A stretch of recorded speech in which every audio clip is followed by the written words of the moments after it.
Caroline, let's just start with your thoughts on the opening weekend of conference. Obviously not the results you wanted, but...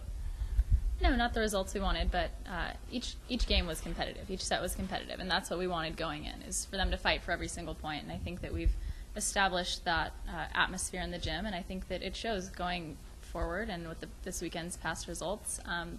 The games are close. Obviously, it's frustrating. We want different results at the end of the games, but that's something we have to work on and practice going forward, and it's a problem we've had since the beginning of the year, so it's something that we definitely need to fix going forward. What is the focus this week to get ready for, to defend your home court? What are you guys working on this week to make sure you guys are clicking? Last week was more of a defensive-minded week, and I think it showed in our stats from this past weekend. So this weekend I think is going to be a bit more offensive-minded. I think we need to get our hitting percentage up. I think that we need to learn to take those big swings. We need someone to step up in those situations and want to take the last swing of the match to win a match when we're up 14-12. We need someone to step up and take those big swings. So it's going to be, I think, selecting a player and making sure they have the confidence going forward to do that.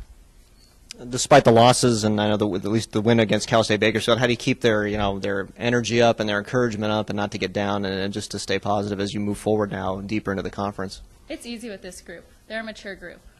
It doesn't take a lot of rah-rah or yelling at them after a match. They understand that they should have performed differently at the end there under pressure, and I think they're excited to get back in the gym, and that's the most unique thing about this group, is that they want to be back in the gym working hard and working on the things that need to be fixed going forward. And they're hungry for wins, and I think that's probably the other unique thing about this group, is that we haven't had a lot of wins this year, and so to celebrate those wins is going to be that much more special, and I think is the driving force for them. And by no means are we out of this conference race. I think that we're still in complete control, and I think that's what fires them up and motivates them also. So.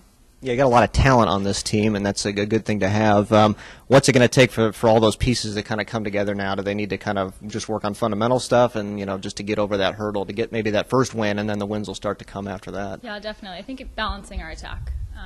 Christina Graven had 80 swings in this last match, and that's a third of our offense. We need to balance the attack out if we want to get people thinking about other players on our team. So definitely, I think balancing our offense and getting them to think about everyone. And we're going to be switching some things up in the next few days. So I think that coming into this next weekend, there will be a few changes made, and hopefully that'll help us offensively.